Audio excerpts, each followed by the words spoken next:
Over the next 45, 50 minutes or so, as I'm up here speaking, if I say something that generates a question in your mind, or if I say something you would like me to expand on, or if I say something that you would like to offer a comment on, I would ask you, please commit that to memory, or if you have the opportunity, write it down on a piece of paper, for it is my intention to open it up for some questions when I'm done. And we'll have a couple of people that have mics out in the audience, so please keep that in mind while I'm speaking. I would ask you all, please take a close look at this face. This is the face of a college graduate. This is a face, as Rich just told you, of a college graduate who earned both of his degrees with the highest academic honors available. This is the face of a kind man, an honest man, a trustworthy man, a man of his word. Please take a look at this face.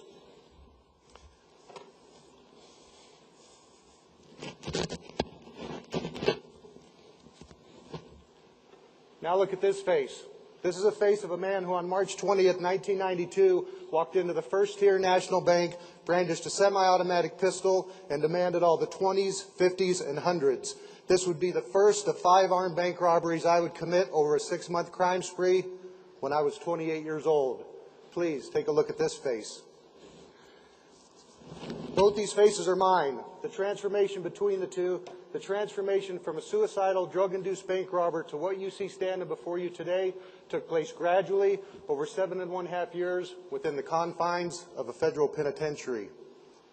The awakening, what I quote call the awakening, the time in my life where I decided I had to get off of that train I had been riding the last 15 years, the time in my life where I decided I could not keep doing things the way I had been doing them. This quote awakening took place about 6 months into my incarceration, and it was fueled by 3 things. The first thing that fueled this awakening of mine is the dead time in prison. It literally hangs in the air. I would sit in common areas and I would watch guys play cards, play dominoes, and watch TV for 12, 14, 16 hours a day, day after day, week after week, month after month, year after year. Some of these guys doing this for 5, 10, 15 years at a time. I would look at this and I'd think to myself, is this how you guys are going to make a living when you get out of here? I couldn't fathom spending all that time in that fashion. And the second thing that fueled this awakening of mine was, of course, my son. I discovered not only was it possible, but that I had the responsibility to influence my far-off son in a positive way. And the third thing that fueled this awakening in mine is something that my dad used to say when I was a kid growing up, something I lost track of during my teens and early 20s, but something that I came to believe in and rely on during those years of incarceration. And what my dad used to say is this: anything in this life which is worthwhile, which is really, really worthwhile, is never easy. And you see, I had always taken the easy road. The easy road is the drug use, the lying, the stealing, the cheating. Anybody can do those things. It doesn't take a special individual, man, woman, boy, or girl to do those things. Anyone can do those things. That's the easy road. The more difficult road is a road of self-respect, a road of believing in yourself, a road of oftentimes standing over here when it seems like you're all alone and everybody else is going in a different direction or doing something else, but knowing in your head and in your heart what you're doing is the right thing. That's oftentimes a more difficult road.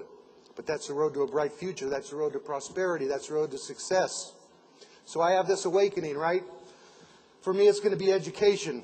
Education is what I'm going to sink my teeth into. Education is going to be the means in which I take a very negative situation and make it as positive as I possibly can.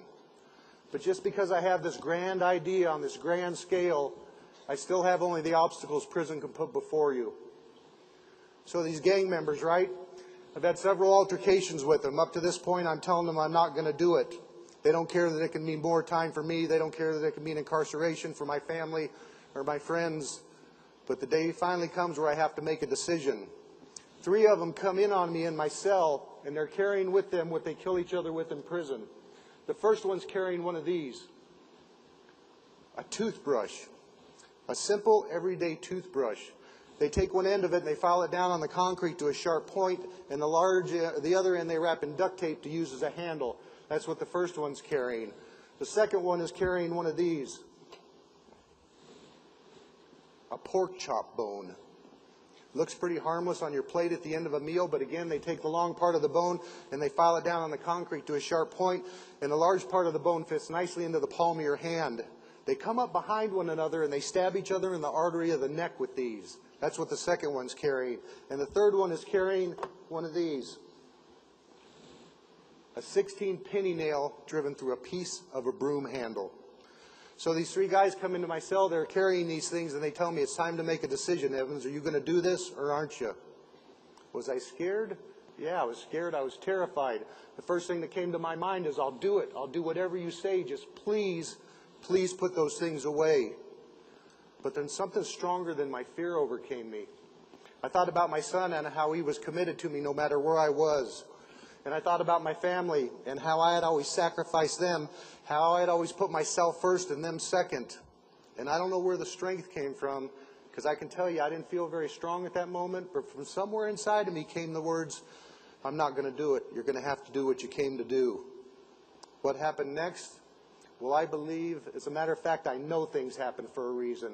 A jingle of keys can be heard coming down the corridor, a guard's on his way.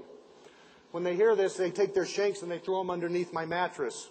You're only allowed to have 2 inmates in a cell at a time, so when he gets to my cell and he sees these guys in there, he sticks his head in and he says, Evans, what are these guys doing in here? I said, they're not doing anything. We're just visiting. They're not doing a thing. He orders them out. 5 minutes later, I gathered up their shanks and I took them back to him one at a time and I handed them to him and I said, I think you guys forgot something. They never bothered me again. Whether it was because I didn't tell the guard what they were doing in my cell that day, or whether it was because they could see in my eye that I was no longer going to take that easy road, that they were going to have to do what they came to do that day, whatever the reason, I was never bothered again. 1 week after the day I was called down to my counselor's office, I got a letter from that association and a check for one class, one single class. I took that class and I mailed them my report card. They sent me a check for 2 classes. I again took those 2 classes and I mailed my report card, and it snowballed to the point where they were funding entire semesters. And the end result of that association's help was me walking out those doors of prison with 2 college degrees, both earned with a 4.0 GPA and placement on the dean's and president's list. Thank you. Thank you. And then the only thing that could have made that situation any worse happens. They tell me they're transferring me to FCI Inglewood, the oldest, nastiest prison within the Federal Bureau of Prisons, built in 1939. It looks like something out of a medieval movie. When I get to FCI Inglewood, I discover that the conditions are even worse because one of the housing units is closed down for asbestos removal. When I get to the housing unit that I'm assigned to, I discover within this housing unit is a common area called a pod. And in this pod that 150 guys share, it's probably about twice the size of this stage I'm standing on. In this common area that 150 guys share are 4 toilets, 4 sinks, 3 showers, and a microwave oven. And don't think that there's stalls between any of these things. Everything, I mean everything's done out in the wide open. So you got guys taking a shower here, guys using the bathroom here, guys brushing their teeth here, and guys lined up to heat up food in a microwave oven. Picture all those different activities taking place out in the wide open. So I get to this place, I'm looking at these conditions, and I'm thinking to myself, there's no way I can spend the next 5 years here. Again, I'm thinking, why is this happening to me? All I'm trying to do is earn a degree. All I'm trying to do is give myself a chance to succeed when I'm released. Why is this happening to me? Well, things do happen for a reason. I'm at FCI Inglewood for less than 3 weeks when I hear my name over the intercom. Evans number 24291-013, report to the records office immediately. I go down to the records office and the lady tells me, shut the door and sit down. I would later discover that FCI Inglewood is the only institution in the entire Federal Bureau of Prisons, over 200 institutions nationwide, the only one in this entire country that has this policy. They automatically review the sentence computation of everybody who's transferred into their facility via another facility. She tells me, shut the door and sit down. I just got off the phone with the regional office. We went over your sentence computation. There's been a mistake. You should not have been sentenced to 13 years. You should have only been sentenced to 8. You're going home in 10 days. And what I want to share with you now is 4 things that I learned over those 7.5 years of being locked in a cage. 4 central truths that I believe in my life to be the most important things to me, and in my humble opinion, just my humble opinion, should be the most important things in the lives of everybody in this room today. And the first thing that I learned over those 7.5 years is the value of time. Time is our most valuable commodity, bar none. Time is the most valuable thing we own, yet it is the thing we're often most wasteful with.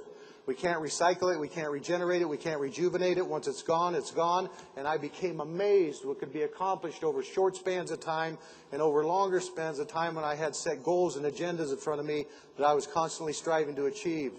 And I'm not saying you shouldn't have time laying around watching TV, going to the movies, going to the mall. I'm not saying that. It's all about balance in our lives, but we all need to have some kind of time management tool that assures us we're using our time as effectively as we can. For me personally, the tool I use, I have short and long-term goals in every single aspect of my life, every single aspect, within my business, in relationships, material wants and needs, health-wise. And just by habit, I ask myself several times a day, is what you're doing right now, Troy, getting you any closer to those goals? And if it's not, I change what I'm doing. It's that simple. I've heard some of my colleagues get up here and tell audience members, take out a piece of paper and write your goals down. And then put that piece of paper away in a drawer and revisit it 30 days later and see if you're any closer to accomplishing those. Well, I say if your goals are living on a piece of paper in a drawer, you're not going after them. Mine are embossed and blazed in my mind. I'm constantly striving to achieve them. Time is the most valuable thing we own. There's absolutely nothing more important than the loved ones in our life, and I mean nothing. And I am in particular talking about the people in our everyday lives who we assume are always going to be there. The people who at the end of the day get a peck on the cheek and then we go plop down on the couch. They get that same peck on the cheek as we head out the door in the morning. The people we assume are always going to be there, I'm here to tell you they're not always going to be there. And I didn't realize how important these people were until they were taken away from me. Let these people know you love them and let them know often. Don't have regrets later. Regrets later are mistakes made today. It's not what we have in our lives, but who. And we all need to ask ourselves, are we spending the least time with what's most important? Don't give the best hour of the day to your job. Give the best hour of the day to the loved ones in your life. And the fourth and final thing I want to share with you that I learned over those 7.5 years, it's not important how we come to the events in our life. What's important is how we deal with them, how we go from today forward. When I stood up here and shared with you my 4.0 and my Deans and Presidents list, I didn't stand up here and share that with you to brag or boast. I shared that with you to help you understand that if that can be accomplished within the harsh and violent confines of a federal penitentiary, that we can accomplish anything out here in the free world with all the resources that we have at our disposal. It's not important how we come to the events in our life, but how we deal with those events. And in particular, if you tried something in the past and failed at it, does not mean you cannot accomplish it in the future. It's not important how we come to the events in our life, but how we deal with them. And just to help drive home that point, I want to share a quick story about two brothers who come from the exact very same event and end up in such totally different places. The story's out of Australia, and it's about two brothers who are caught stealing sheep. In Australia, the penalty for this is fierce. Each brother has the initials ST branded, seared into his forehead, forever labeling him sheep thief, ST. For one brother, the humiliation is overwhelming. Traveling from town to town, he becomes crafty and cruel, yet he can never really escape himself. And after a very short few years, he dies under suspicious circumstances, a very tormented man. For the second brother, he decides he either has to face this crisis or be destroyed by it. He makes a conscious effort to earn back his self-respect. He starts every single day asking himself, what can I do just today to earn back my self-respect? As time passes, people begin to trust him, and his story becomes old, faded print on old, faded newspaper. He becomes a leader of the community, a champion of those who struggle, and an example of courage to the young. Many, many years later, a visitor comes to town, and he's amazed when he sees a little old man shuffling by a storefront with the initials ST branded into his forehead. So he asks the shopkeeper, who's that old guy? What's his story? The shopkeeper says he used to be the mayor here. There was some rumor about how he got those scars, but for the life of me, I can't remember what it was. I think it has to do with him being a saint. My favorite quote in the world, I love this quote. It's by Martin Luther King Jr. And it's not free at last, thank God Almighty, I'm free at last. That's my second favorite. My favorite quote in the world by Martin Luther King Jr. goes like this: I may not be the man I want to be. I may not be the man I ought to be. I may not be the man I could be. And I may not be the man I can be. But thank goodness I'm not the man I once was. Thank you very much for your time. I appreciate it.